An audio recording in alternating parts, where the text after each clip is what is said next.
প্রিয় ভিউয়ার্স, আজকের ভিডিওতে থাকছে কিভাবে আম্মু এই অসাধারণ সুন্দর নুডলসটি বানালো। এটি যেমন দেখতে সুন্দর তেমনই কিন্তু পুষ্টিগুণে ভরপুর।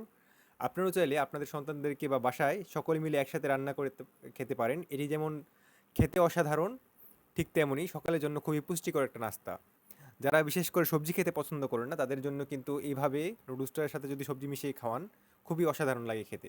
তো দেখতে পাচ্ছেন শুরুতে আম্মু একটি আহ, কড়াইয়ে কিছুক্ষণ পানি গরম করে সেখানে লবণ দিয়ে নুডলসগুলোকে ভালোভাবে সেদ্ধ করে নিচ্ছে, দেখতে পাচ্ছেন।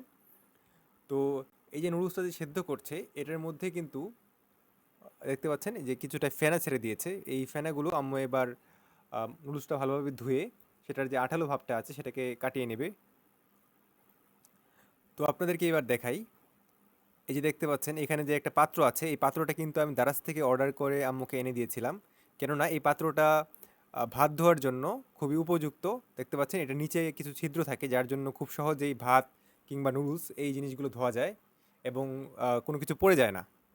তো দেখতে পাচ্ছেন এবার আমি এই সেই কড়াইয়ের মধ্যে তেল দিয়ে সেখানে পেঁয়াজ, মরিচ, রসুন সেগুলোকে ছেড়ে দিবে এবং আপনাদেরকে দেখায় এখানে কিন্তু কিছু সবজিও আছে, যেমন গাজর এবং ক্যাপসিকাম। ক্যাপসিকাম আগে একটু বেশি দাম ছিল, যেটা বর্তমানে অনেকটাই কমেছে। আম্মু সবুজ ক্যাপসিকাম ইউজ করছে এখানে, আর এখানে দেখতে পাচ্ছেন দুটো ডিমও আছে।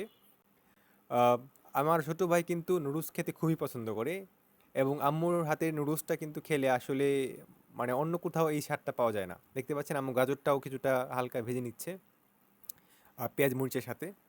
তো তারপর কিছুক্ষণ নাড়াচাড়া করার পর দেখতে পাচ্ছেন কিছুক্ষণ পরেই আর একটু লবণ দিয়ে দিল আম্মু।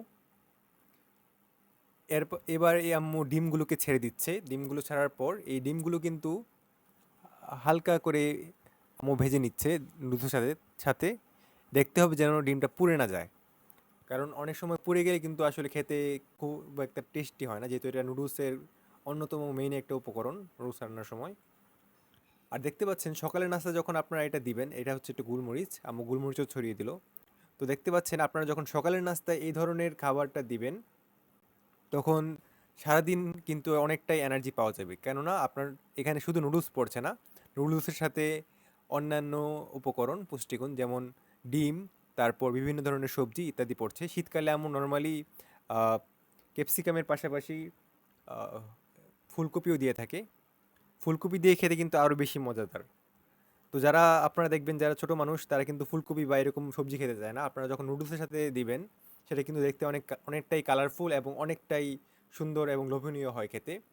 তো আপনারা চাইলে এইভাবে শীতকালীন সবজি দিয়েও অনেক দারুণভাবে রান্না করতে পারেন। নুডলসে আর অনেক ধরনের সবজি দেওয়া যায়।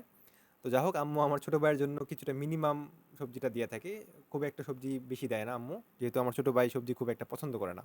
কিন্তু এরপরও কিন্তু এই নুডলসের মাধ্যমে অনেকটাই পুষ্টি পাওয়া যায় এবং সারাদিন শরীরে এনার্জি পাবেন আপনারা যখন সেটা খাবেন। তো ভিউয়ার্স, আজকে এই ছিল আমার ভ্লগ।